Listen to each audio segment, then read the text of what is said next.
Bonjour, je suis Christophe Routiot. J'ai fondé avec Carlos Diaz il y a un peu plus de 4 ans maintenant Blue Kiwi Software. Et aujourd'hui, je m'occupe de l'activité produit. Blue Kiwi Software édite une solution qui permet à ses clients d'opérer un réseau social centré sur leur activité. Alors l'idée est assez simple, en fait, c'est de reproduire des mécanismes que l'on trouve aujourd'hui beaucoup sur le web. Je citerai Facebook par exemple, mais autour de préoccupations business. L'idée c'est d'être plus efficace en rapprochant les gens, les bonnes personnes sur les bons sujets. Blue Kiwi 2009 était une release importante pour nous. Nous sortions en fait d'une phase d'apprentissage qui est souvent le cas des jeunes startups comme nous l'étions à l'époque, et nous avions besoin de marquer les esprits tant du côté de nos clients que du côté du marché tout simplement, et même des analystes. Donc il fallait vraiment qu'on réussisse ce lancement. Qu'est-ce qu'on voulait réussir à ce moment-là? Clairement c'était une release majeure, donc il fallait le faire savoir. On voulait bien sûr générer de nouveaux leads sur cette opération. Toute la base installée qui utilisait une version précédente, on souhaitait qu'elle migre au plus vite sur cette nouvelle version. Donc c'était aussi un objectif fort de ce lancement. Et surtout, puisqu'on était encore à l'époque une jeune société, on avait besoin de développer notre notoriété et du coup de faire un événement assez important qui marque les esprits pour que Blue Kiwi soit connu et reconnu sur son marché.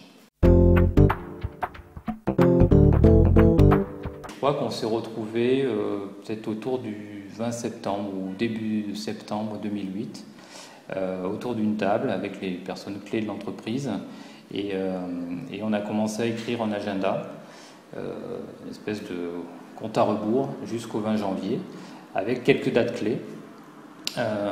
Et parmi celles-ci, il y avait des rendez-vous avec les analystes. On avait calé plusieurs rendez-vous. Il y avait un événement qui devait avoir lieu, il me semble, mi-novembre. Et puis, bien évidemment, la présentation du produit en avance de phase à certains clients, et puis surtout la livraison de ce produit mi-janvier. Pour réussir ce lancement, nous avions décidé de positionner un événement pour présenter finalement cette nouvelle release bien en avance de phase. Donc c'était à mi-chemin finalement dans tout le plan de lancement. Et à l'occasion de cet événement, nous avons rassemblé à peu près 400 personnes. Ça a été l'occasion de développer par 3 notre base de leads, ce qui est non négligeable. Et puis surtout, on a augmenté le trafic sur notre site web de près de 25%. En 8 semaines, réussir ça pour une start-up, c'est une chance. Et là-dessus, on a pu saluer l'efficacité des équipes de SoExpert. On a réussi à communiquer de façon très claire sur la proposition de valeur de cette nouvelle release. On avait eu la chance aussi de compléter finalement notre communication avec des intervenants de renom, des intervenants internationaux. Donc il y a eu une espèce d'engouement autour de Blue Kiwi et autour de cette nouvelle release qui a été clé dans notre histoire. Ce qu'on a vraiment retenu de l'accompagnement de SoExpert sur le lancement de BK 2009, c'est le travail avec les analystes. Et c'est quelque chose sur laquelle on retravaille régulièrement, parce qu'on est toujours en contact avec eux. C'est important pour un éditeur d'être en contact avec les analystes.